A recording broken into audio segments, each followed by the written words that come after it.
All right, you're looking for a fall home improvement project that will not break the bank? A lot of people are. So how about beautifying your back deck and protecting it all at the same time? We asked an expert to show us how.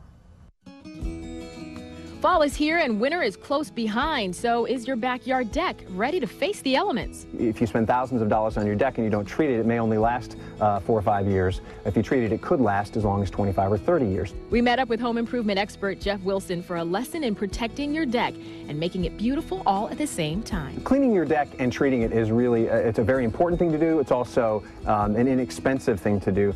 Not only is it going to protect your deck against the weather, right, from water and mold and mildew and the sun, so it'll protect your investment in your deck, but also it's a chance to beautify your deck inexpensively. First up, see if your deck needs to be treated by doing a splash test on the most traveled parts. We take a little bit of water, and on an older deck, like this board I have here, I splash the water on, and if you look, the water darkens the wood very quickly.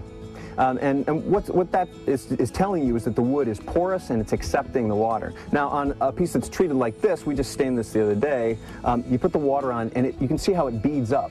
Now, you know that the wood's protected and you don't have to treat your deck right now. Next, prepare your deck with a good wash. You want to prepare the surface first so that the coating that you choose can actually adhere and do the job it's supposed to do. If you don't clean it well, you can leave those contaminants, the dirt, the mildew, the algae, and those will interfere with the coating, and you'll have to, go back and maintain it. In this case, we have a deck, an old cedar deck, probably 12 to 15 years old. It had a lot of mold and mildew. It was almost black, and we used a heavy-duty deck cleaner. And then you spray that on the deck, you let it sit for maybe 10-15 minutes to let the cleaner work, and then go over it with a stiff bristled brush like this, and that'll just help sort of brush off what has come up from the cleaner, and then spray it down really well, rinse the deck really well, just with a strong spray from a garden hose. Let it dry from a few hours to a couple of days, depending on the product that you're using.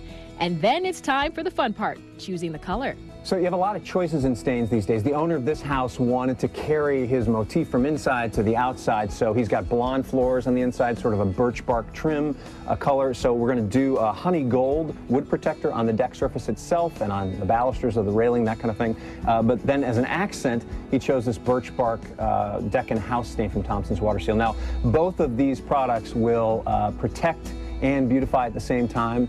So again, you have a lot of choices. You're not just going to do a deck maintenance job, but you're actually going to add some beauty to it as well. This is really the easiest part of the job, and it's the most rewarding, right? You get to see the deck change color. I'm just going to pour it into a paint pan here, and I'm going to use a paint pad on a pole. This is really easy to use on a flat surface, and if you use a pole in it, it'll save your back. You won't be bent over. Don't paint yourself into a corner. So protect and beautify your back deck now before it's too late, and you and your family will enjoy your outdoor space for years to come.